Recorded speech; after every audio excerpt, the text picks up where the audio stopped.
¿Qué tal? Buenos días con cada uno de ustedes. ¿Qué tal, señores? ¿Cómo están? Espero que estén muy bien. ¿Me escuchan atentamente todos? ¿Sí? Muy bien. Vamos a desarrollar lo que tiene que ver esta semana con el tema de literatura española. ¿Correcto, chicos? ¿Todos estamos ahí claros? ¿Correcto? Confirmen, confirmen. Buenos días, buenos días, buenos días. Comenzamos la semana. Espero que estén muy bien en casa. Buenos días, Compón. ¿Qué tal, Daminada? ¿Qué tal, Adriana? ¿Cómo están? Buenos días, Rodrigo. ¿Qué tal? La vez pasada tuvieron el gusto de conocer a mi hermano, fíjense por ahí, ¿no? Pero mi hermano enseñar lenguaje. Terrible personaje, ¿eh? Terrible sujeto. Sí, terrible personaje, completamente. Y me decía, y según lo que él me decía, sí que él le caía mejor al Fede que yo a ustedes. Ah, chacotero, sí, terrible. Sí, es un personaje completamente despreciable, sin duda alguna. Me cae bien. No, pero no soy Milton, Milton es mi hermano, yo soy José. Caminar, por favor, hija, yo soy José. Hermano, está confundiendo, hay una situación complicada. Bueno, chicos, empezamos por acá. Bueno, dígale a Milton. Que, le voy a decir a Milton que le cae muy bien. Ok, Leonardo. Gracias, gracias. Yo, sincero cristiano. Muchas gracias, hija. Todo bien. A ver, comenzamos con la clase de hoy, chicos. Estamos en una etapa muy importante de España. A ver, señores. Viajemos hacia el siglo XIV-XV. Y si estamos en el siglo XV, chicos, Perú no existe. ¿De acuerdo? No existe lo que es, en este caso, todavía América. Acuérdate que solamente había tres continentes, Europa, África y Asia. No existía todavía América, pero justamente, muchachos, ¿cuándo va a comenzar a cambiar toda esta situación? Cuando el 12 de octubre de 1492, como tú sabes qué sucede, a través de los viajes para buscar nuevas rutas de comercio, se encuentra un nuevo continente llamado América. Y eso económicamente ¿a quién le va a favorecer? A la corona española, ¿cierto? Es por eso, muchachos, que para hablar de la edad de oro hay que recordar que para que este momento se dé, tuvieron que suceder acontecimientos, situaciones que generaron o le dieron condiciones para que aparezcan. Y la primera situación que va a suceder, muchachos, en el siglo XV, 1500, 1422, ¿qué va a pasar en el siglo XV, profesor? Es un siglo muy importante para España. En el siglo XV, que es el llamado contexto,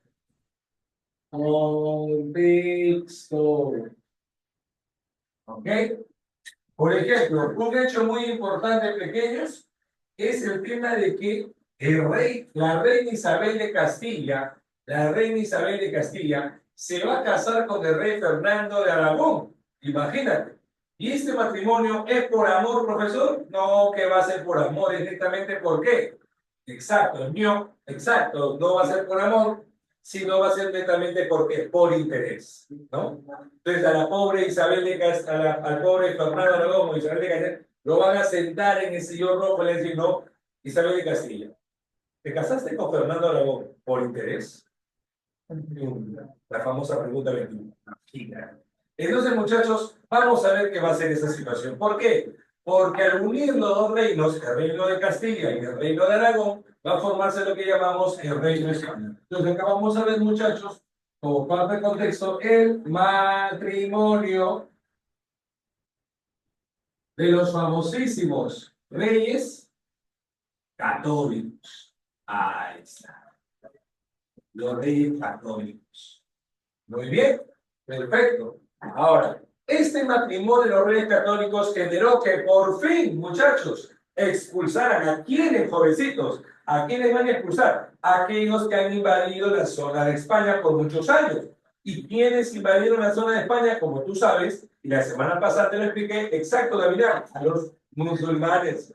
A los musulmanes, adiós, adiós, ahí nos vemos, ahí nos vimos los musulmanes, y se van. Exacto. Entonces, acá vamos a ver que por fin, muchachos, España va a poder expulsar a quienes, expulsar a los musulmanes, expulsión a los musulmanes.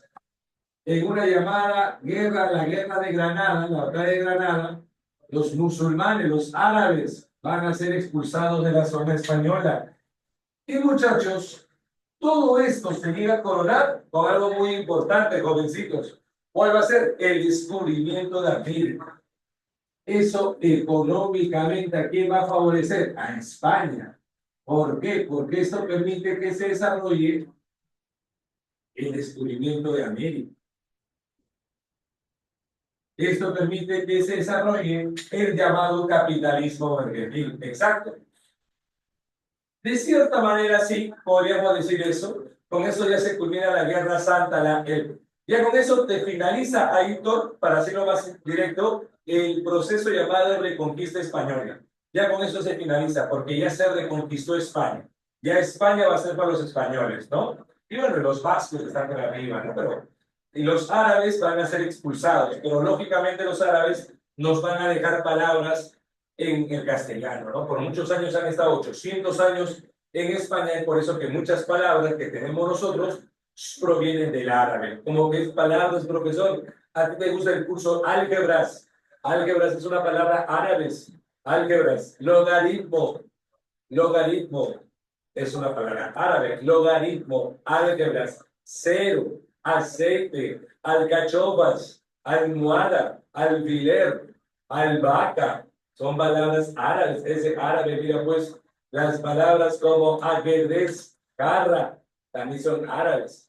¿Ok? Limón, arroz, árabe. Sí, sí, sí. ¿Ok? Kabum, kabum. Profe, diga, vamos a te van a matar. No, no, no, no, no, no. Palabras árabes. Hasta incluso te comento, pues, palabras árabes. Cuando tú dices, por ejemplo, ojalá, ojalá, nosotros los árabes, ¿qué decíamos? Ojalá, ojalá, ojalá. Y tú, pues, español completamente tergiversado de todos. ¿Qué dices? En vez de decir ojalá, ojalá, ¿qué decías? Ojalá, ojalá. Y ahora tenemos la palabra ojalá. ¿De acuerdo? Dineros, dineros. Exacto. Ojalá viene el ojalá árabe. Y unas palabras más, amigos, unas palabras más de los árabes que tengo dejado los españoles. ¿Cuál es? Las palabras ceviche. ¿Sí? ¿Cómo? Ceviche. Proviene del árabe. ¿Qué? ¿Ceviche? Ceviche. Porque la palabra ceviche viene de ceviche, que significa cebollas en árabes. Cebollas en árabe, ceviche. ¿Qué? Con eso no estoy diciendo que los árabes cocinaron por primera vez el ceviche, sino digo que la palabra proviene del árabe. ¿Me entiendes? Ah, no es que los árabes están ahí, amigos, ¿qué quieres? Ceviche con potas, sin potas, con ají, sin ají. No, pues no es la vida. Te estoy diciendo que por primera vez la palabra originariamente proviene de la pescado explosivos, un sabor explosivo que te hace capum, capum. No, no, no, no, no. O sea, con ají o sin ají, con pólvora, sin pólvora. Correcto, con pólvora sin pólvora. ¿Qué es eso, amiguito? Es canelita, es comino, no es pólvoras. No, no, parece comino, ¿no? Parece comino, no. Pues pólvoras, no digo, para cada cabún, sabores explosivos, cabún, cabún.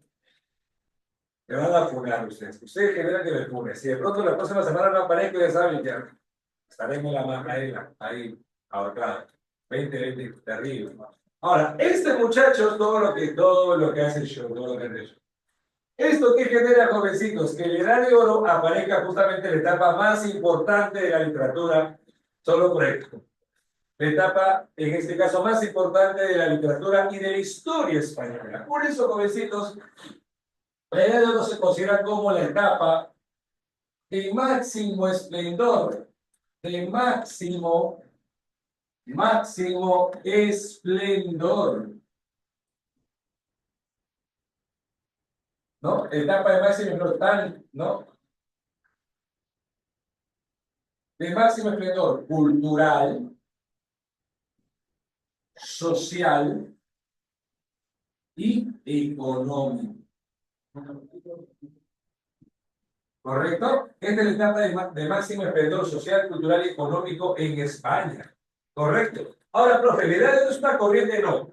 Dentro de la edad de oro es una etapa que dura en el siglo XVI y siglo XVII. ¿Correcto? Pero dentro de la edad de oro hay dos corrientes.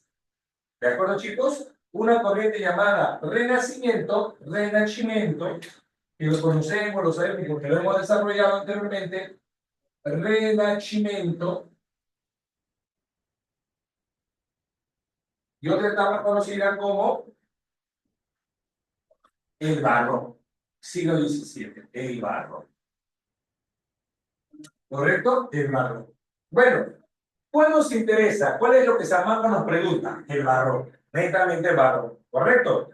El Renacimiento, para recordar un poco, profe, el Renacimiento, yo que recuerde, cuando hicimos la obra Romeo y Julieta, cuando hicimos Shakespeare, recuerdo que el Renacimiento se asociaba más que todo ¿a qué? A la revaloración clásica, claro.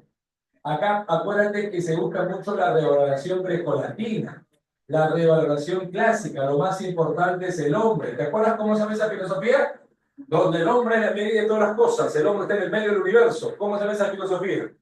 Tiene un nombre esa filosofía. Ya, otro nombre, que tiene que ver con el humano. Humanismo. Muy bien, el humanismo. Profe, ¿y en España habrá alguna obra que está asociada con el mundo grecolatino? Sí. No sé si ustedes han escuchado una novela llamada El Lazarillo de Tormes. ¿Sí? ¿Han escuchado esa novela? Ya. Esa novela, por ejemplo, presenta a Lázaro con 9 años. Pero de los 9 años que él tenía, ¿cuál es el amo que le dio mayor cantidad de enseñanzas? ¿Quién fue el amo que le enseñó a sobrevivir en el mundo? ¿Cuál fue el amo que, digámoslo así, le abrió los ojos, como se dice? Claro, profe, creo que fue el primer amo. Era un pobre, pero era ciego, ¿no? Claro, todos los amos, el más sabio que tuvo fue el ciego. ¿Cierto o no? Exacto. Ahora mira, entonces, de todos los amos, el ciego era el más sabio. Ciego, sabiduría. ¿Con quién te hace recordar eso de las obras griegas? A ver, ¿quién se acuerda? ¿Con qué obra griega? Exacto, profe. En Edipo Rey, el concepto de la ceguera está asociado al concepto de la sabiduría. Exacto, Tiresias, correcto. Entonces, mira, ¿cómo te das cuenta que en la obra En la salida de Tormes, así como en Edipo Rey, el ciego es el sabio? Entonces, ahí te das cuenta la referencia grecolatina. ¿Correcto, chicos? Ahí te das cuenta la referencia grecolatina. ¿Qué más vemos acá? En el Renacimiento también de España, vamos a ver que va a haber mucha armonía, belleza. Predomina lo que el poema sea entendible. La poesía misma, por ejemplo. La poesía va a ser muy entendible. Por ejemplo, pensemos en las églogas de Salicio y Nemoroso. Salicio juntamente y Nemoroso suele contar sus quejas imitando, cuyas orejas al saber sabroso, al cantar sabroso, han de estar de las penas escuchando, dice. Incluso los versos de Garcilaso de la Vega son versos muy sencillos, entendibles, que hablan sobre el amor. Cuando dice, por ejemplo, Garcilaso dedicando un poema a la bella Isabel Freire, una mujer de quien se enamoró, pero que lamentablemente, así como a ti, como a tu persona, fue completamente rechazada. Escrito está en mi alma vuestro gesto, y cuanto a describir de vos deseo, vos sola lo escribisteis, y yo lo vi, y aún me guardo en eso. Yo no nací sino para quereros, mi alma os ha cortado espíritu. Por hábito del alma mismo os quiero, y cuando tengo confierto, yo de veros, por vos vivo, por vos tengo la vida, por vos he de morir, y por vos soy. Imagínate, ¿ya? Imagínate esa situación. ¿Ok? Profe, ¿y el barroco sigue siendo lo mismo? No. Porque como tú sabes, muchachos, todo lo que un momento alcanza su máxima plenitud, ¿qué tiene que suceder? ¿Qué tiene que suceder, muchachos? Que es inevitable. Es como las relaciones amorosas, ¿no? Al inicio, ¿cómo es al inicio el amor? Bonito, agradable, le escribes cada 5 minutos, cada media hora.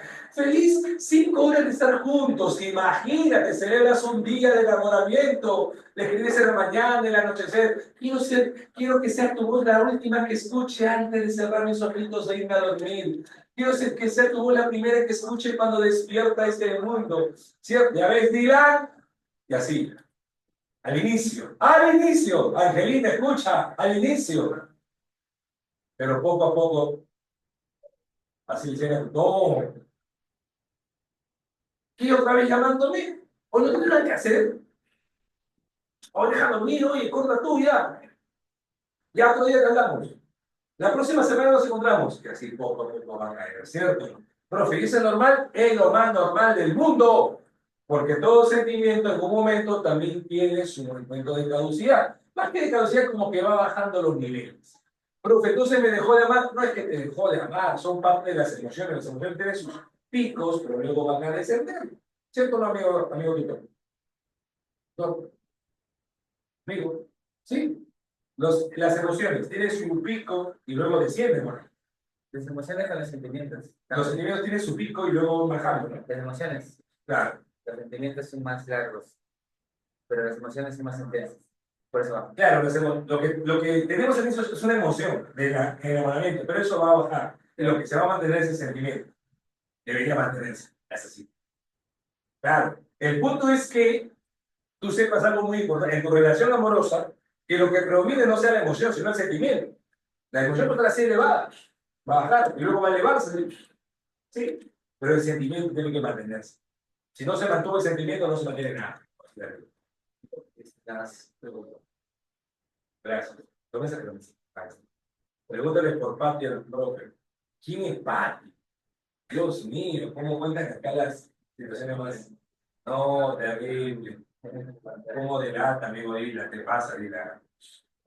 Entonces vamos a ver eso. El barroco, muchachos, es el momento más, digamos así, terrible de la Edad de Oro. Fue el momento de caída. Por ejemplo, acá había bastante dinero. ¿Y por qué había mucho dinero? Por el descubrimiento de América. ¿Qué sucede en un país cuando hay mucho dinero, muchachos? A ver, ¿qué sucede en un país cuando pasa mucho dinero? ¿Qué pasa? ¿Qué pasa? Cuéntame, cuéntame. Cuando hay mucho dinero, ¿qué sucede? ¿Qué genera esos? ¿Qué genera esos? Genera corrupción, correctos. ¿Qué más genera? Oye, economía básica. ¿Qué genera cuando en un país hay mucho dinero? Estabilidad. Inflación, correcto, Lina, inflación. Como hay mucho dinero, todo sube de precio.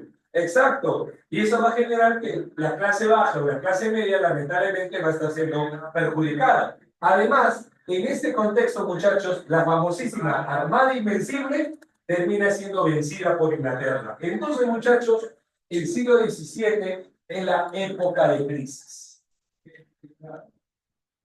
En la época de crisis, una crisis social, política, hasta incluso ¿no? económica, también política. Luego de los reyes, por ejemplo, en esta etapa tenías a la hija de los reyes, ahí estaba la Juana la loca, acuérdate, no estaba loca porque sí, así que estaba loca. Juana la loca, que se casó con quién? Con Felipe el Hermoso.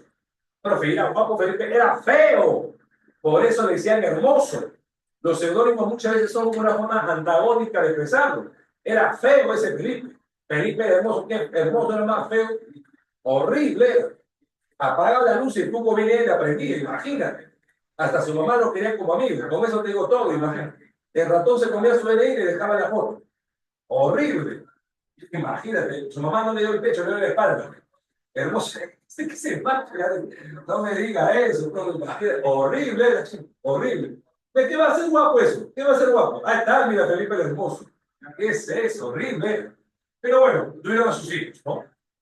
Y uno de sus hijos era Felipe I. Era Carlos V en Alemania y Felipe I en España. ¿Te acuerdas o no? Carlos V en Alemania y Felipe I en España. Exacto. Pero luego llegan los Felipe III, Felipe IV, que eran reyes que tenían problemas de salud debido al incesto que sucedió y toda esta situación. Y lamentablemente hubo una época de crisis en España. Ahora, ¿qué vamos a ver? Justamente en esa época de crisis, jovencitos, el arte termina siendo, muchachos, un reflejo justamente de esa etapa de crisis. Por eso, muchachos, que en el barroco ya no va a haber armonía, ya no va a haber belleza, es una etapa más que todo de que, escúchame, una etapa de desequilibrio. El arte barroco muestra desequilibrio, inestabilidad.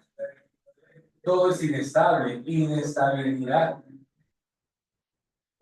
Además, el barroco, muchachos, es un arte donde se comienza a sobrepoblar, a exagerar el uso de recursos.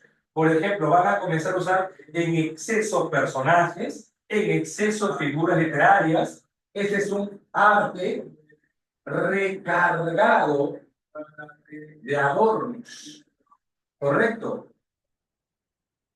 Recargado de adornos. De adorno me refiero a qué? A figuras literarias, a personajes. Por ejemplo, Los del Renacimiento, adornos lingüísticos, correcto. Los renacentistas decían, ¿no? Escrito está en mi alma vuestro gesto, y cuanto de escribir de vos deseo, pues se entiende lo que está diciendo. Pero imagínate que te digan esto, ¿no? Era del año la estación Florida, en que el mentido robador de Europa, media luna las armas de su frente y en el sol todos los rayos de su pelo, luciente honor del cielo, campo de zafiros, paz y estrellas. Es un pueblo. Era del año la estación Florida en que el mentido robador de Europa, media luna las armas de su frente y el sol todos los rayos de su pelo, luciente honor del cielo, campo de zafiro, paz de estrellas. No entiendo nada, profe. Justamente, muchachos, el barroco es así. Es un arte completamente a veces inexplicable, muy contradictorio. Y es lo que recurrentemente usa el barroco, y esto nunca te olvides, muchachos, el uso de oposiciones. Oposiciones. Es algo recurrente en el barroco, las antinomias, correcto, las oposiciones. ¿Y cuál va a ser la oposición más grande que tenga? La idea de el ser, la realidad y la ficción. ¿Por qué, muchachos? ¿Sabes por qué? Porque el hombre barroco tiene esta idea, este concepto que te lo voy a decir, muchachos. El concepto básico del barroco es esta idea que está acá. Escúchame, hijo, escúchame. ¿Ves? Que la vida, te lo digo a ti, Dylan, a ti, la vida es una falsedad. La vida es un engaño. La vida es una falsedad. Escucha, escucha, Angelina. Yo solo quiero camellos. La vida es una falsedad. Es una representación. Lo que tú piensas que es eterno, simplemente es fugaz. Lo que tú piensas que va a durar para siempre, va a ser momentáneo. Lo que tú creas que va a ser duradero, va a ser efímero. Todo lo que tú sientes que va a durar, simplemente va a acabar. La vida es un engaño, la vida es una falsedad, la vida es una mentira. ¿Por qué el profe piensa el hombre barroco eso? Porque ha vivido un momento de auge y luego lamentablemente está viviendo un momento de crisis. Entonces siente que la felicidad es pasajera, la felicidad no va a ser eterna, la felicidad es momentánea, que todo tiene su final. Lo malo no es soñar, amigo, lo malo no es soñar, lo malo es despertarse de ese sueño. ¿Y sabes qué es lo peor? Que no quieres levantarte de ese sueño, que quieres aferrarte a ese sueño y dices, no quiero, no me quiero levantar. Eso pasa contigo. Es por eso, muchachos, que la vida es un engaño. La vida te hace creer que el sueño va a durar para siempre. Entonces, es momento que te lo... Profe, es momento que te des cuenta que el sueño se acabó. Es momento, escucha la mirada, escucha Angelina, escucha Dylan.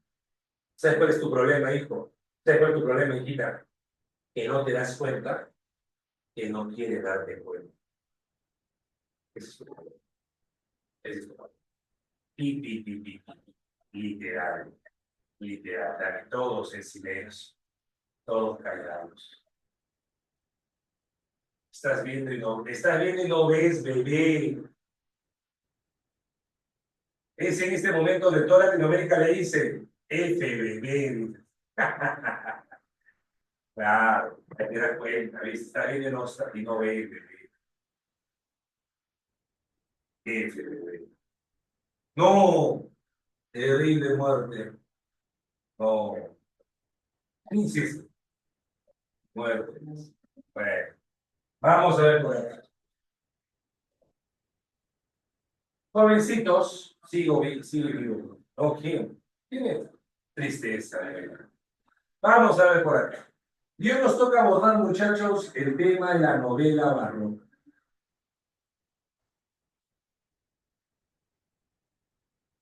¿Por qué se llama novela barroca, profesor? Te explico, mira.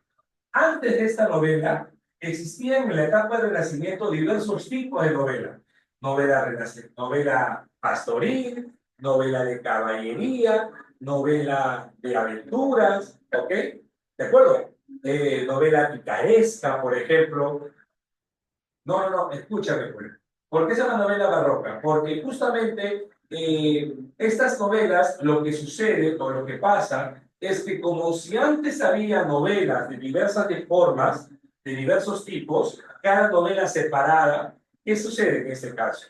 Cuando hablamos de novela barroca, nos referimos a una novela que va a juntar, escúchame, va a mezclar, ya está justamente cuando hablas del arte recargado, va a mezclar todos los tipos de novelas anteriores, ¿ok? Una novela barroca incorpora, mezcla a la novela pastoril, a la novela bizantina o de aventuras, a la novela de caballería, a la novela picaresca, todo eso dentro de un solo empaque, ¿entiendes? Por eso que se llama novela barroca, porque es una novela que mezcla, vamos a ver acá, esta mezcla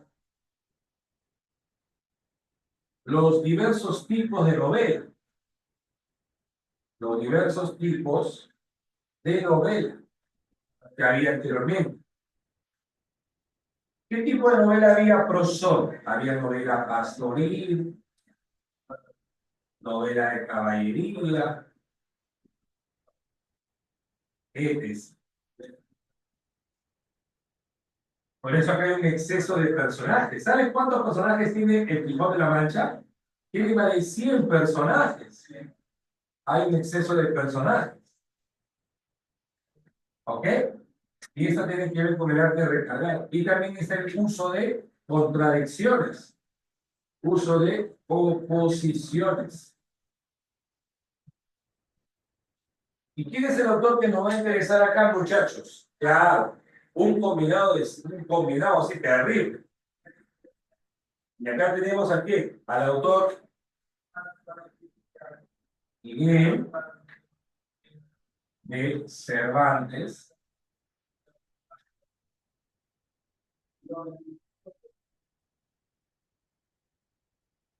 ¿Saben? ¿Correcto, chicos? Como sabemos, algo muy importante, como él incorpora muchas palabras nuevas a nuestro castellano, se le considera como padre de la lengua castellana. Padre del castellano.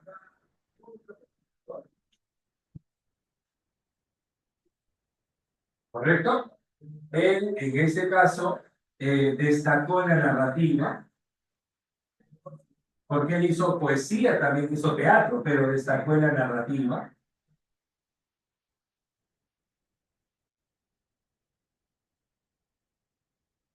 Él fue un autor que de cierta manera criticó por mucho tiempo a las novelas de caballería. Es más, El Quijote de la Mancha que vamos a ver hoy es una novela que de cierto modo tiene como objetivo criticar a las novelas de caballería. Por eso vamos a ver en él que se opone a las novelas de caballería. ¿Por qué, profesor? Te explico, mira. Por eso se dice que tiene una mirada crítica. ¿Por qué? ¿Cómo le dicen a Cervantes? Le dicen el manco de Lepanto. ¿Y saben por qué dicen el manco de Lepanto?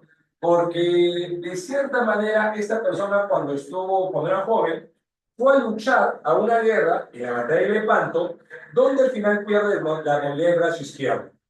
Entonces, él era un héroe que hasta ofreció su vida por España, pero los jóvenes de su época, lejos de leer novelas o relatos que puedan entender o a pesar de explicar lo que sucede en el mundo, les gustaron, preferían este tipo de novelas, correcto, digan, este tipo de novelas llamadas de caballería.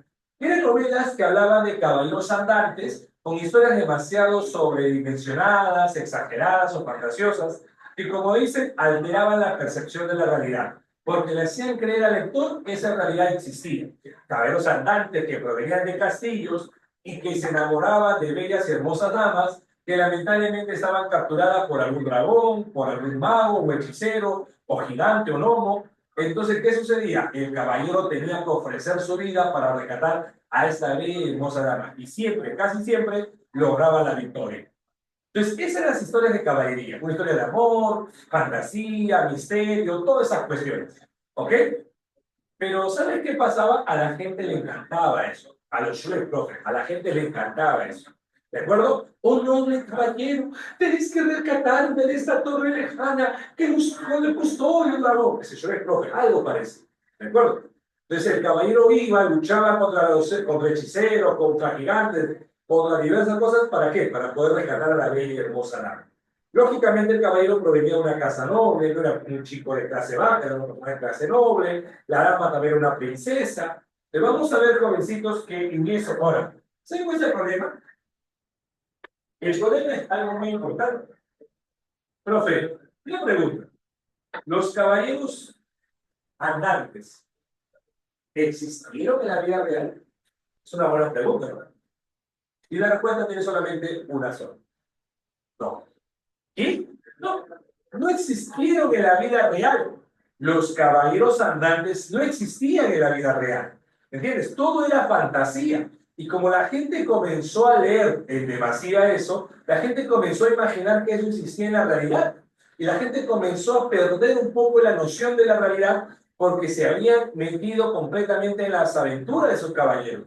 Y como comenzaron a leer, a leer, a leer más de estos libros, ¿qué sucedía? Los autores de estas novelas de caballería no se daban abasto, no se daban las manos para escribir estas novelas. Como tú sabes, cuando hay mucha demanda, ¿qué sucede? El producto puede ir devaluándose, y eso pasó. El producto comenzó a devaluarse lo que era justamente las novelas de caballería. Comenzó a perder cierta calidad, las historias se repetían, o hasta había historias demasiado disparatadas donde había incongruencias, ¿no? Había contradicciones. Entonces, pero la gente le decía, bueno, no me importaba. ¿Por qué? Porque a la gente le gustaba eso el libro. Por eso, muchachos, que Miguel de Cervantes Saavedra va a publicar una novela donde tenemos a un personaje que de cierta manera es una parodia, más que de las novelas de caballería, es una parodia de las personas que se creen caballeros andantes en la vida real. Y acá tenemos la famosísima historia que todos no han leído, pero sí, sí creo y puedo afirmar que sí la mayoría o casi todos sabemos sobre qué se trata. El famosísimo, ingenioso y largo, El Quijote de la Mancha. Es una novela barroca que se divide en dos publicaciones, 1605 y 1615. En 1605 se publica, muchachos, la primera y segunda salida. Y en 1615 se publica la tercera y última salida. ¿Qué, profesor? Lo que sucede es que el libro, cuando salió, el objetivo que tenía Cervantes, como te decía, era ¿qué cosa? ¿Cuál fue el objetivo? Parodiar las novelas de caballería. Parodiar las novelas de caballería. Pero ¿qué sucedió? Lamentablemente, la gente comenzó a leer más la novela de caballería. Es decir, su objetivo era que la gente dejara de leer, que la gente se diera cuenta que eran ridículas esas historias. Pero ¿qué sucede? La gente comenzó a gustarle y lo que hizo Cervantes, sin quererlo, fue revivir el estilo de las novelas de caballería. Y la gente comenzó a leer, le gustaba mucho este tipo de novelas. Imagínate, ¿ah? Entonces, él quería una cosa y al final logró completamente algo distinto. Vamos a ver, muchachos, que también en las novelas de caballería, en esta novela se va a incluir neologismos. ¿Qué es un neologismo, profe? Un neologismo es una palabra inventada. Neo, nuevo, logo, palabra. Una palabra creada, inventada por Cervantes. ¿Cómo qué palabras, profesor, en esta novela inventa Cervantes? Palabras como Quijote, palabras como Dulcinea, son palabras que no existían y Cervantes lo incorpora. Palabras como Rocinante, ¿correcto? Ok. Anacronismo. ¿Qué es anacronismo? Algo anacrónico pequeño es cuando refieres a elementos que no están en su época. Por ejemplo, el Quijote se vestía como caballero de una época medieval, con vestidura de una época medieval, ¿me entiendes? Su pensamiento era un pensamiento completamente distinto a la época en que vivía. Eso tiene que ver con los llamados anacronismos, ¿ok? Elementos que pertenecen a una época diferente. Época, ¿no? Entonces, el anacronismo tiene que ver justamente con elementos de otra época. Elementos de otra época.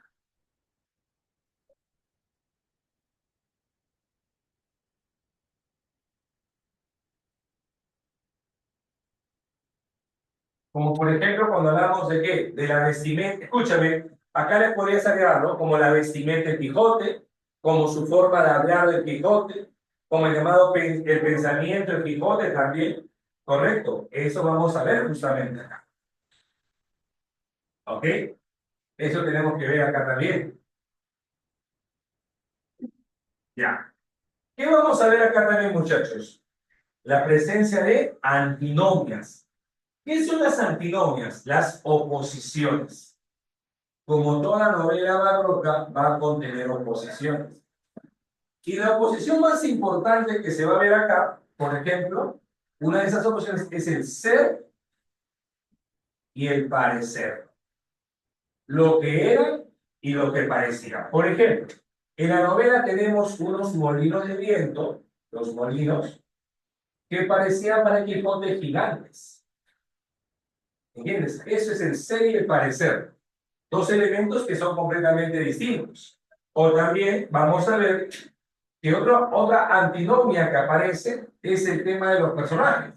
Sancho y Quijote, por ejemplo. ¿Cómo es Sancho? ¿Cómo es Quijote? Sancho es un hombre bajo, gordito, y Quijote es un alto, delgado. Y no solamente eso, sino que también hay que recordar que sus pensamientos son completamente distintos. Mira que Quijote es idealista,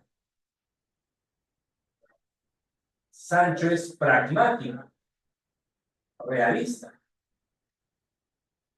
¿no? Sancho y Quijote. Quijote es idealista y Sancho es pragmático. ¿Qué es un pragmático, profe? Claro, el pragmático es aquel que solamente busca su interés personal. Correcto, solamente busca lo que él desea. Por ejemplo, ¿no? Cuando Quijote le propone a Sancho ir para que sea su escudero, Sancho le dice, ¿no? ¿Y qué voy a ganar? ¿Cuánto me vas a pagar? No, le dice, lo que vas a ganar es honor, respeto, la gente te va a admirar, admiración. No, le dice, de eso no se come, con eso yo no mantengo a mi familia. No, vos, le dice, con eso no voy a mantener. Entonces, mira lo que considera Quijote como un pago correcto, que es la admiración y respeto del mundo, pero para Sancho eso no era adecuado. Entonces que al final Quijote le dice, pero Sancho, también yo he escuchado que normalmente a los escuderos de caballeros andantes le otorgan el gobierno de una ínsula. Y cuando Sancho escucha eso, que posiblemente por ser escudero podría ser gobernador de una ínsula, él se emociona. Y él considera que eso sería el mejor pago que pueda tener, y es por eso que decide apoyar a Quijote y acompañarlo, ¿no? Pero ¿qué va a pasar al final, muchachos? Al final va a suceder que los personajes van a intercambiar su pensamiento, van a intercambiar sus ideas, ¿ok? Va a haber un intercambio de caracteres al final, ¿ok? Una sanchificación, una quijotización, ¿cierto? Va a haber un intercambio de caracteres entre Sancho y Quijote. Al final sus pensamientos van a estar intercambiados. ¿Correcto? Van a cambiar. ¿Por qué dice un falso autor? Mira, Cervantes señala que él no creó la obra, que él no escribió esta obra, sino que lo que hizo fue transcribir unos documentos arábigos, unos documentos árabes, de un tal Cid Hamed Benengeli, diciendo que este hombre contaba la historia de este caballero andante. Y lo que él hizo simplemente fue transcribir esa historia. Lógicamente eso es falso, ¿no? Pero él crea, como estamos en una obra donde todo termina siendo fantasía, donde la vida es una representación, es una falsedad, él va a crear entonces también a un autor falso, ¿ok? Y este autor falso se va a llamar Si Hamed Ben.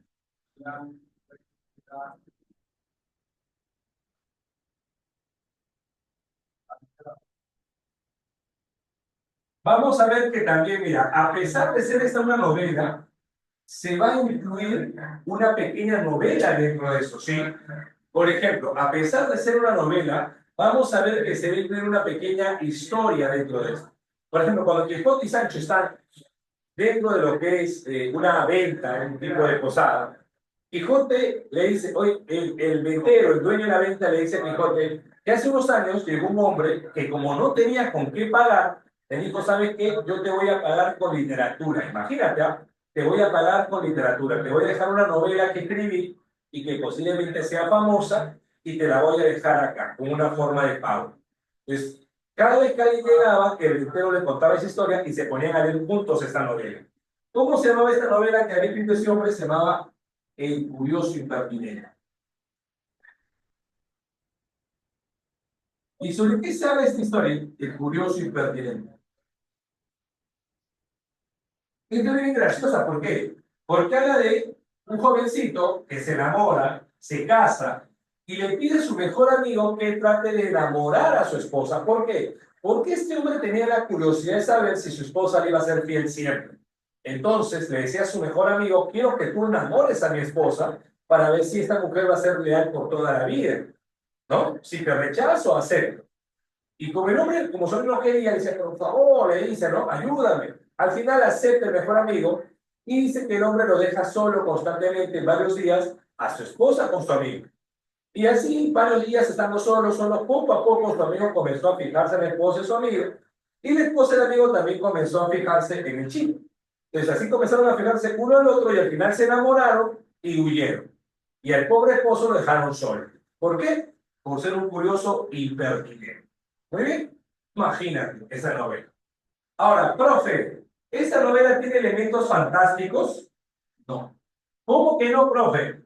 A ver, dime, ¿qué elemento fantástico hay en la novela? Los gigantes. ¿Hay gigantes?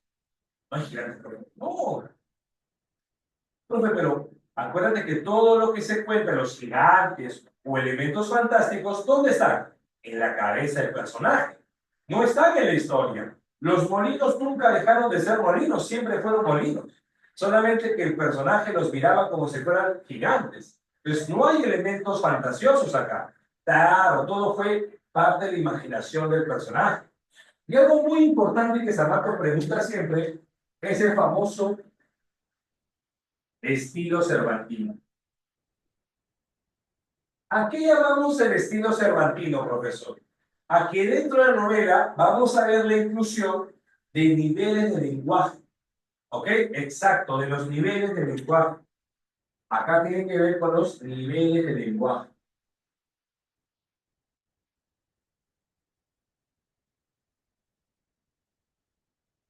Por ejemplo, si tenemos un nivel literario, señorial y refranero o popular, el nivel literario, ¿quién lo va a desarrollar? El narrador. El narrador. El nivel señorial, ¿quién lo desarrolla? Quijote. Quijote habla como un señor de la época medieval. Y el nivel con muchos refranes, Sancho.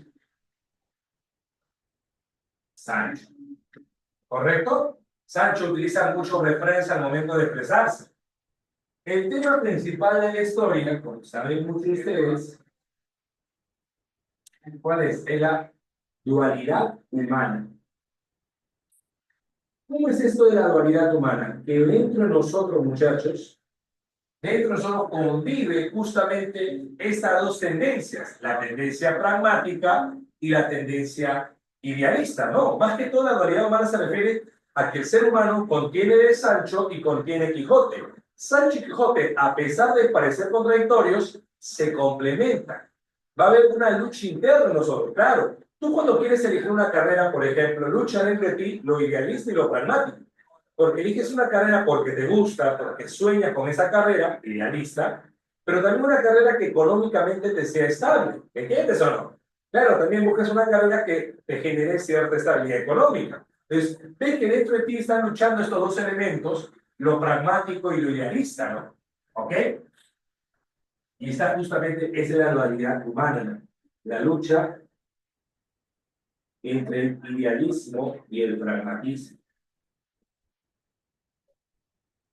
Pero no solamente la lucha, sino la complementación, ¿no? La complementariedad. ¿Correcto, chicos? ¿Hasta ahí estamos bien? Confirmen todos.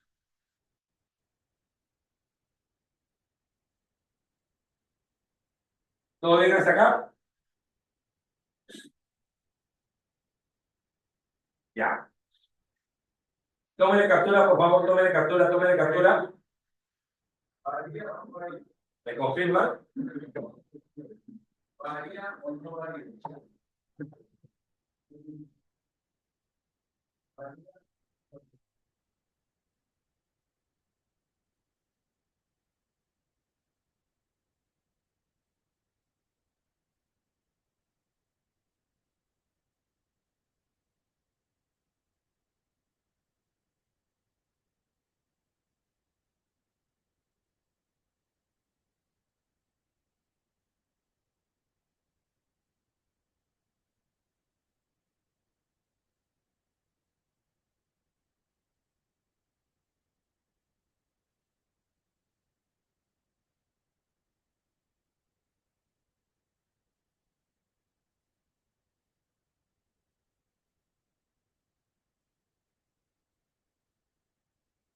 Listo.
Ahora te voy a mojar eso, ¿ya?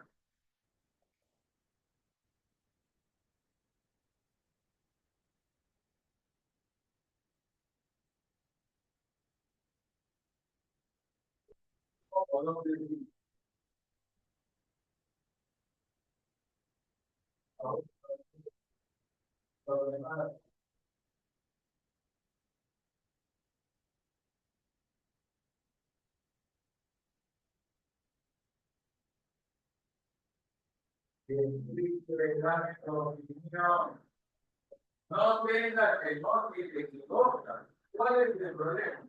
La idea de estar acá con nosotros es que tú haces todo lo que tienes. Puede estar bien, puede estar mal, pero una vez que veas tu país,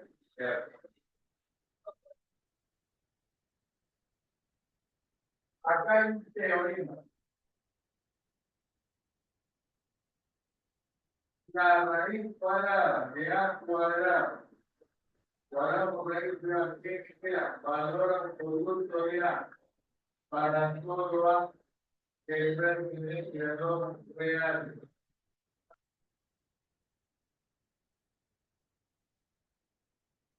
Raíz cuadrada de cuadrado, valora el producto de A. El valor del producto sale positivo, negativo o no negativo. El valor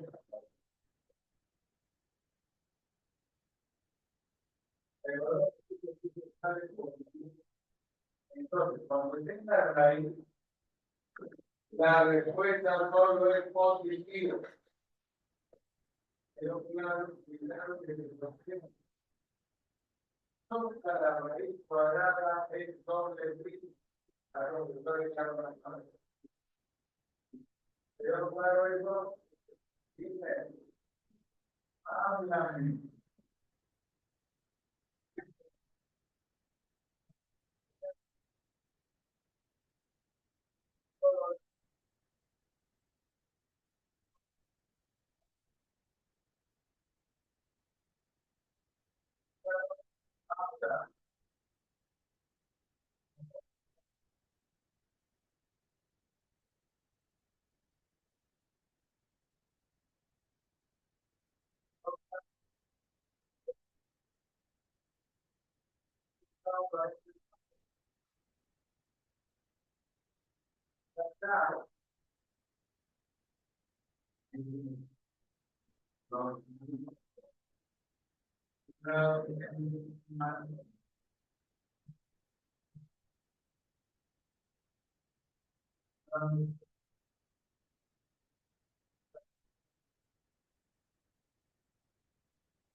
No, no,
¿Va a ir al vivo?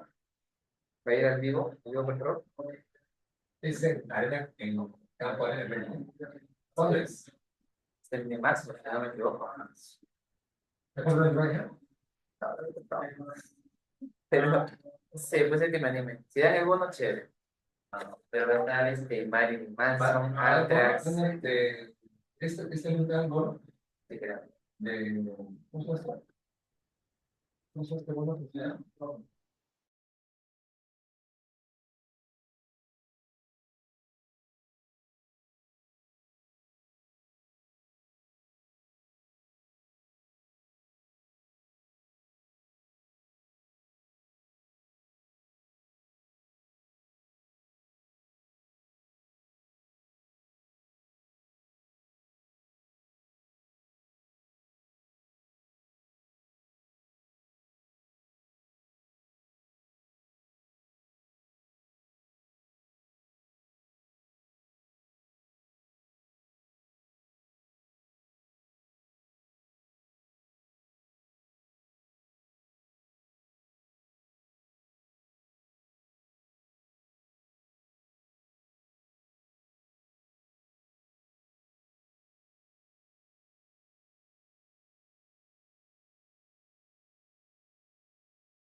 No, no, por próximo.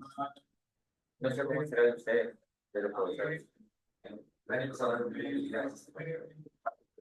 Ah, sí, ¿no? Por colegio. Porque no era idea, Bien,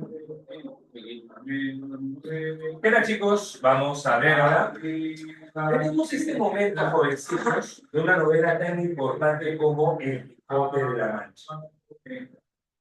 En un lugar de la Mancha, cuyo nombre no quiero acordarme, vivía un hidalgo fuerte, de capa y astillero, que por tanto leer novelas de caballería, un día de eso se le pegó el cerebro. Y dejó de llamarse Alonso Quijano, y se adjudicó el nombre de Quijote de la Mancha. Mi nombre es Don Quijote de la Mancha, y mi nombre, Rocín, un caballo blanco y delgado, pues le daré nombre de Rocinante. Y a una jovencita cuyo amor es verdadero de su etapa juvenil, pues os daré tu nombre de Aldonza Lorenzo, Armesinea de todos. Y creyendo de esa manera, este personaje llamado Alonso Quijano utilizó las armaduras de su bisabuelo, que había sido un caballero medieval, y se comenzó a colocar las armaduras. Y su sobrina, al verlo, comenzó a reírse. Pío, qué gracioso te ves. Sobrina, a partir de ahora, dejad de llamarme Alonso Quijano. Por cierto, ya no va a ser mi nombre. Mi nombre es Don Quijote de la Mancha. Y se subió a su caballo, blanco y delgado, y comenzó a trasladarte. En ese momento, cuando sonaba la cerradura del caballo, le dijo a su sobrina, sobrina, ¿a dónde vas, tío? Vine a buscar mi orden de caballería. Y así con su caballo comenzó a andar.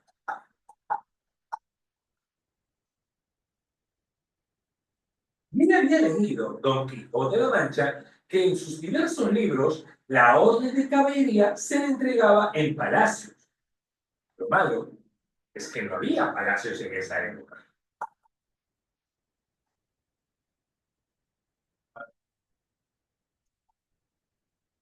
Entonces, a lo lejos, el caballero divisó una pequeña venta, una posada, donde sabemos nosotros que la gente suele pasar la noche. Además, había mujeres que nos acompañaban en nuestras noches de soledad. Y confundió dicha venta con un palacio. Y le dijo a su caballo: Rocinante, pues, ¿qué es lo que veo desde acá? Veo un palacio. Pero esperaos, que no podemos avanzar, que lo que tenemos que hacer es esperar que aparezca un enano que con su trompeta nos anuncie nuestra llegada, pues así lo dicen los libros de caballería. Lógico, era cierto que en la novedad de caballería siempre aparecía un enano con una trompeta enorme anunciando al noble caballero. Pero como no era un palacio, no había enano, pero sí había un hombre que estaba con sus puercos tratando de llamarlos con un pito, y comenzó a sonar. Ahí está, lógicamente. El sonido del verano. Pues hay que irnos a presentar.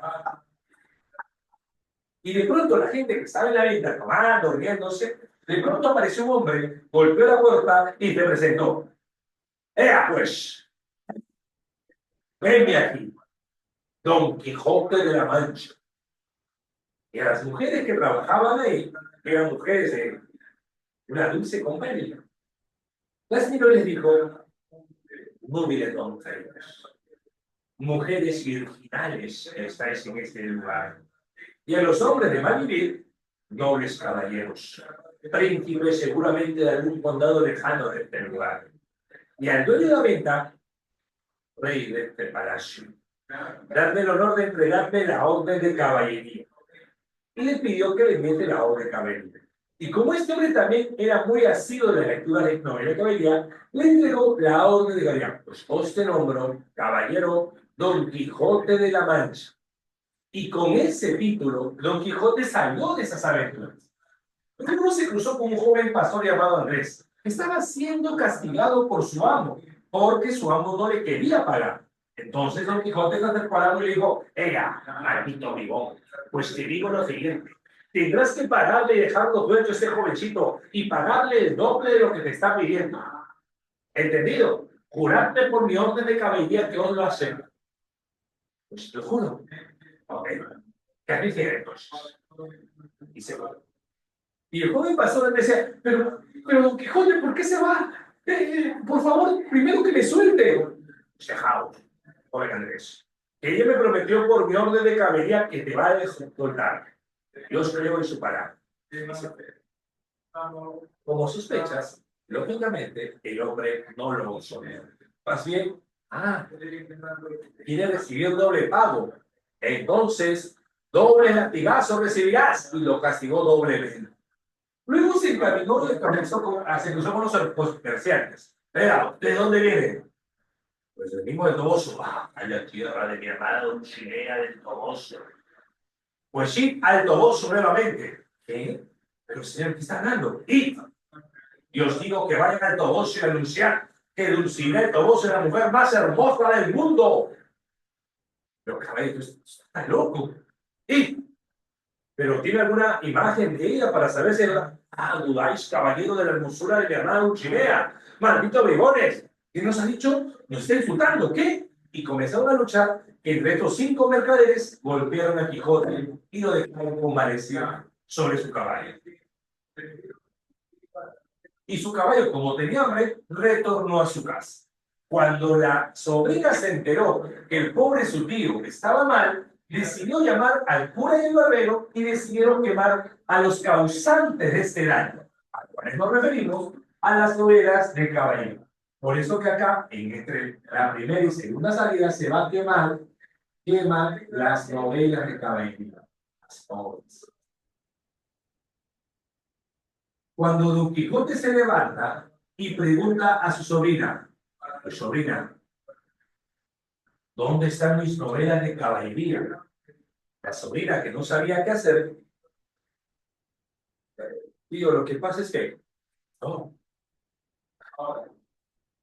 lo que pasa es que vino un mago, tío. Sí, un mago. Sí, un mago que dice que era tu enemigo, tu gran enemigo, y se llevó todas tus novelas de caballería, tío. ¿Cuál es ese nombre de mago? Porque todos los magos que cometen malditas enseñanzas siempre mencionan su nombre. ¿Cuál es el nombre de ese mago que cometió tal fechoría? Sí, no sé qué nombre dijo, algo de Bretón. Y la sobrina comenzó a decir cualquier nombre. Bretón. Sobrina. ¿No será acaso el mago Fresón? Ese tío, sí, ese bien malo, ese tío que tiene mucho odio, sí, Fresón. Es mi padre, gran momento enemigo. Y así con esas ideas partió su segunda salida, a la cual le propuso a su amigo, a su vecino Sancho Panza, que si el escudero lo iba a compensar con ser quizás gobernador de una ínsula. Recién ahí donde Sancho Panza va a aceptar dicho ofrecimiento. Y la primera aventura que va a tener,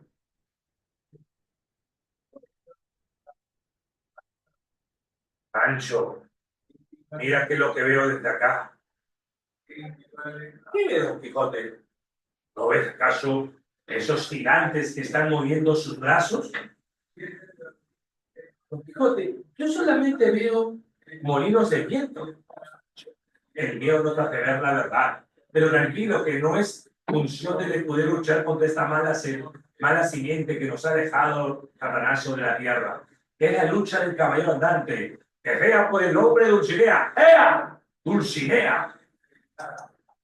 Y de los molinos de viento, uno de ellos cogió la lanza de Quijote y lo hizo dar una vuelta por el gacho. Y cuando cayó Don Quijote, todas las muelas que tenía cayeron de la boca. Los Sancho, le dije, Don Quijote, que no eran gigantes, eran molinos de viento. No, eran gigantes, yo los subí. Lo malo que vino mi enemigo Fresón, el mago, y los transformó en estos molinos de viento, Sancho. Estaba luego de una cabra, por Dios. Y luego de eso también se hace mención al falso autor que ya te comenté, sí, Hammer Jerry, de pronto llega a un inusual velorio, donde un pastor llamado Crisóstomo se había enamorado. ¿Y sabes de qué murió? De amor, porque se enamoró de una pastora Marcela, pero esta mujer no le hizo caso. Los amigos de Crisóstomo, al ver a la pastora Marcela, fueron y comenzaron a recriminarle que ella fue la causante de la muerte de su amigo Crisóstomo. Y Marcela se defiende. A ver, ¿por qué yo soy culpable de la muerte de este joven? Es cierto, él se enamoró de mí. Él estuvo perdidamente enamorado de mí. Pero eso me obliga a mí a enamorarme de él. El amor no es un tipo de compensación. El amor no es un tipo de reciprocidad. El amor es voluntad. Si él se enamoró de mí, yo por pena o tristeza tendría que enamorarme de él. Eso no es así. Yo no soy culpable de que él se haya enamorado de mí. Yo no soy culpable de eso. Y no tiene por qué recriminarme a mí la muerte de Crisóstomo. Don Quijote, al escuchar que por primera vez en la historia de la literatura, la mujer que siempre es marcada como causante de las penas del hombre, se defiende con potentosos y adecuados argumentos, la defendió. Y le dijo a los pastores que ninguno se hablan mal de Marcela a partir de este momento. Luego, cuando avanzaba Quijote con Sancho, a lo lejos divisaron un grupo de ovejas y carneros. Y dijo a Sancho, Sancho, espera. ¿Qué pasa? Mira, Sancho, mire esos dos ejércitos que van a enfrentarse. Don Quijote, lo único que yo veo son ovejas y carneros. No, Sancho, son soldados que se van a encontrar en vida y ya están sus reyes mandando a esos soldados. Pues tengo que enfrentarme a ese duelo. Y de pronto Quijote se metió en el medio del ganado y comenzó a lanzar espadazos contra las ovejas y carneros que al verse completamente asustadas comenzaron a irse de un lugar a otro. Los pastores y oye, mi ganado, oye, mis ovejas, ven, ven, ven. Y de pronto Don Quijote comenzó a perseguir a dos ovejas, y al final los pastores fueron contra el pobre Sancho y lo golpearon. De pronto aparecen dos personajes. La princesa Micomicona del reino Micomicón. Y le dice a Don Quijote, quiero que por favor retornes hacia el reino Micomicón a salvarnos de un gigante. Y para que el gigante no te atrape, tendrás que ir enjaulado. Y Don Quijote, sintiendo que era una buena aventura, fue enjaulado. Y en el camino se quedó dormido. Y cuando se levantó solo. Y así termina en la segunda salida y el camino. Aparece en el tercera salida Sansón Carrasco, que es un bachiller. Un personaje que le dice a Don Quijote de la Mancha. Estoy emocionado de conocerlo. Yo he leído sus aventuras. Yo he leído las aventuras de Don Quijote. Sí, ¿no lo sabe usted? ¿No se lo sabe vuestra merced? Hay un hombre que ha escrito sobre sus aventuras, un tal Miguel de Cervantes, algo así. Pues, ¿cómo le escribe? Les escribe perfectamente. Es un gran escritor. Sancho, agarraos. ¿Qué pasa? Parece que hay un hombre que ha escrito sobre nuestras aventuras, Sancho. Y la gente en España nos conoce. Sí, es un honor conocernos, Don Quijote de la Mancha. Pero, ¿qué es el que su hacienda? ¿Usted no debe estar buscando sus aventuras? Vaya, vaya a buscar a Dulcinea del Toboso.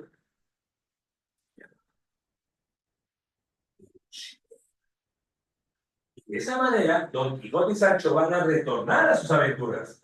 Y un día de esos se encuentran con un cirquero que tenía en su jaula un león.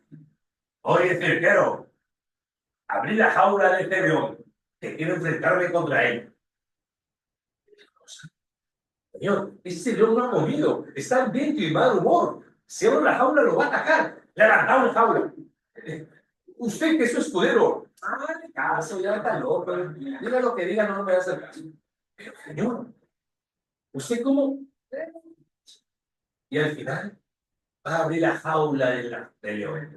Y Don Quijote, Talid, león, enfrentaos contra mí. Y el león, estaba que de pronto se levantó molesto. Y lo vio a Quijote, blanco, helado. Voy a comer esta porquería. Siguió durmiendo. Levantaos, león, cobarde, levantaos. Quijote! ¿Qué pasa, Sancho? El león, si no se ha levantado, es porque usted lo ha atemorizado. Es porque usted lo ha llenado de miedo. Usted a partir de ahora se va a llamar el caballero de los leones. Luego de eso, van a llegar unos condes que le van a hacer creer a Don Quijote que es un caballero de verdad, y a Sancho Panza su escudero. Y se van a burlar de ellos, incluso a Sancho le van a dar el gobierno de una ínsula llamada Barataria. Y lamentablemente, el mismo día que Sancho tomó posesión de esa ínsula, hubo golpe de estado. Y lo van a sacar a Sancho de esa ínsula. Luego de eso, van a retornar a sus aventuras. Y un día de eso, Quijote decide escribir una carta a Dulcinea del Toboso. Y Sancho dice, no te preocupes que yo voy a llevar esta carta al Toboso. Y lo va a llevar. Y como no hubo contestación de dicha carta, Don Quijote dice a Sancho, vamos al Toboso a buscar a Dulcinea y preguntarle por qué no me ha contestado dicha carta. La verdad fue que la carta nunca se escribió por parte de Sancho y la carta nunca fue llevada al Toboso. Y cuando Sancho y Quijote iban al Toboso, Sancho estaba preocupado. ¿Ahora qué hago? ¿Cómo le digo a mi señor que la tal Dulcinea no existe y que nunca entregué ninguna carta? ¿Qué hago? Ah, ya sé, ya. Voy a ir al Toboso con él y voy a buscar a cualquier mujer y le voy a decir a Don Quijote que esa mujer es Dulcinea y como está más loco que una cabra, va a creer que existe el Toboso. Van a ir al Toboso.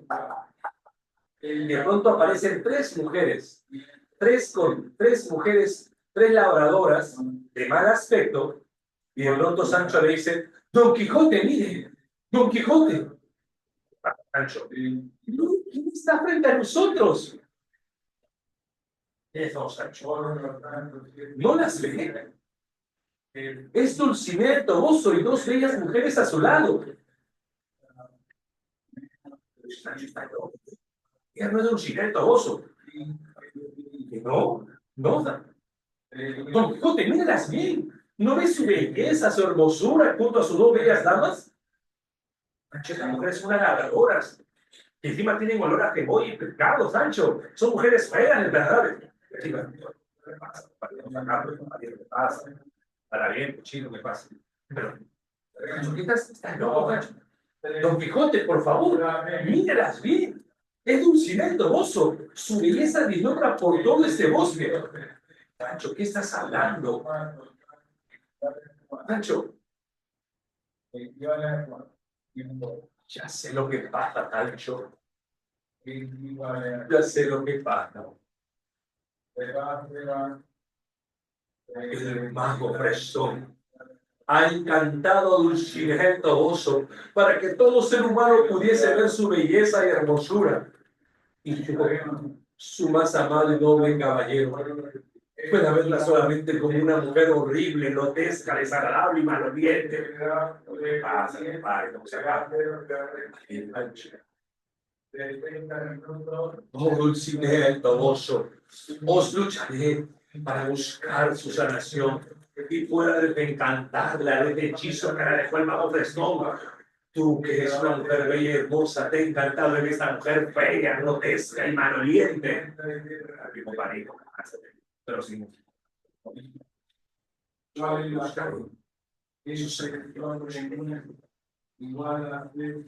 y Don Quijote se va derramando un par de lágrimas. Luego se cruza con el caballero de la Blanca Luna, que no es nada más y nada menos, ¿saben qué, muchachos?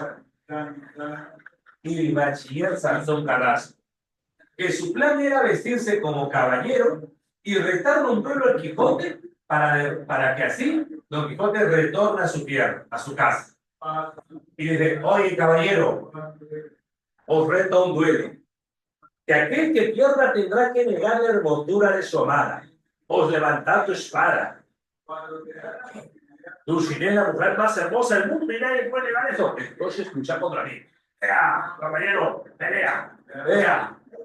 ¡Pelea, caballero! Y lamentablemente, en este encuentro, Don Quijote va a perder. Y estando en el suelo, Don Quijote va a tener la espada acá del caballero, donde el cabello se diga. Di, Don Quijote, niega la hermosura de tu amada Dulcinea el Toboso, o lo pagarás con tu vida. Y en ese momento, sabiendo Don Quijote que si niega la belleza de su amada, si no lo niega, podría perder su vida, Don Quijote dice que esa es la frase más hermosa de todo el mundo. Dulcinea del Toboso es la mujer más hermosa de todo el mundo. Y yo, un triste caballero que no supe defender esa belleza. Aprieta, caballero de espada, aprieta. Que prefiero la muerte antes de negar su hermosura.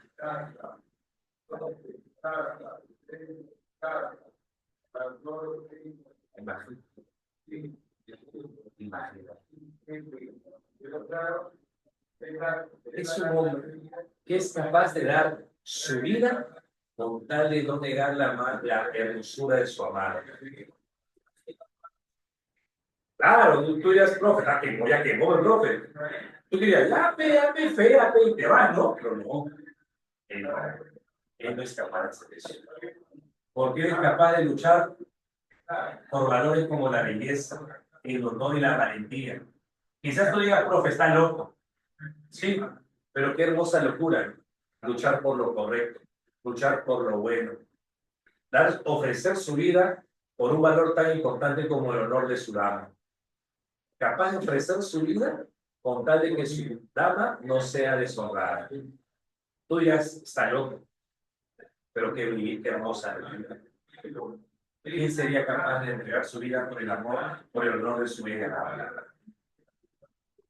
Al final, el mismo caballero blanco dijo, Don Quijote, levantaos. Y yo no quiero su vida, pero que tendrás que dejar la orden de caballería y retornar a tu tierra. Don Quijote agradece que le perdone la vida y retorna a su casa. Cuando retorna a su casa, Don Quijote se duerme un par de días. Y cuando se levanta, ya no es Don Quijote la Mancha, sino su nombre, Alonso Quijano. Y quien estaba siempre a su lado, ¿quién era? Sancho Panza. Y cuando se levanta, Don Quijote, qué bien que se levantó, por fin despertó Don Quijote. Hola, Chiro, ¿qué está hablando? Mi nombre es Alonso Quijano. Yo no sé quién es Don Quijote de la Mancha. Vecino, ¿qué está hablando? Usted es Don Quijote de la Mancha, yo soy su escudero Sancho Panza. Sancho, yo sé que te metí muchas locuras mías, pero yo no soy Don Quijote. Yo soy Alonso Quijano. No, no, no, no, no. Usted es Don Quijote. Y levántese de esa cama y no se muera vuestra merced. Que lo peor que puede hacer un ser humano es dejarte morir así, sin ni más ni más, sin nada más que lo mate que el dolor y la tristeza. Levántese de esa cama, Don Quijote. Y vistámonos como pastores, como habíamos quedado. Y quizás algún detrás de un matorral. Veamos a Dulcinea, que ya no está encantada por el mago Prestón. Pero levántese vuestra merced. Los Estoy haciendo. Si estando loco te prometí el gobierno de una ínsula, ahora que estoy cuerdo, sería capaz de darte reina de todo mi pueblo, por la belleza y simpleza de tu amistad, y nunca me dejó solo. Gracias. Gracias a usted, Don Quijote, que me hizo soñar y me hizo creer que posiblemente yo, un simple hombre rudo, tosco, sin estudio, pudiera ser el gobernador de una ínsula. Gracias por los sueños, Don Quijote. Gracias por la realidad.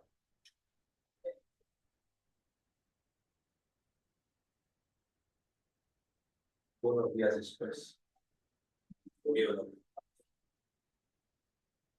Y es epitafio, pero y hace aquí el hombre que tuvo al mundo en poco, que fue el ángel en poco, y que su mayor ventura de su vida fue morir cuerdo y vivir loco. Siempre hagamos eso, muchachos. Hay que morir cuerdos, pero vivir locos. Pero ya sabes a qué locura me refiero.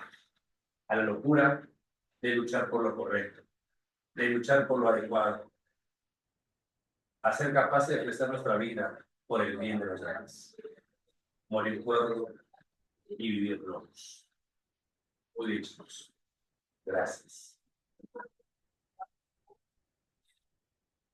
Para mí es una de las mejores novelas que he leído en literatura.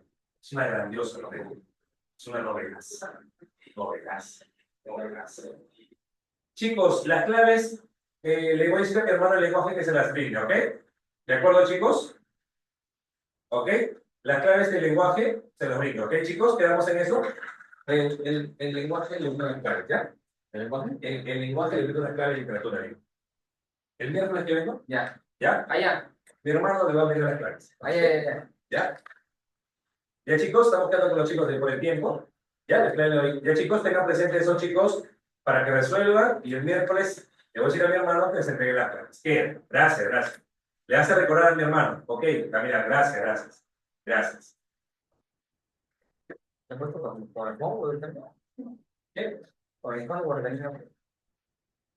Ay, uy, disculpa. Ay, disculpa. Entonces, me das el material, ¿ya? Ya.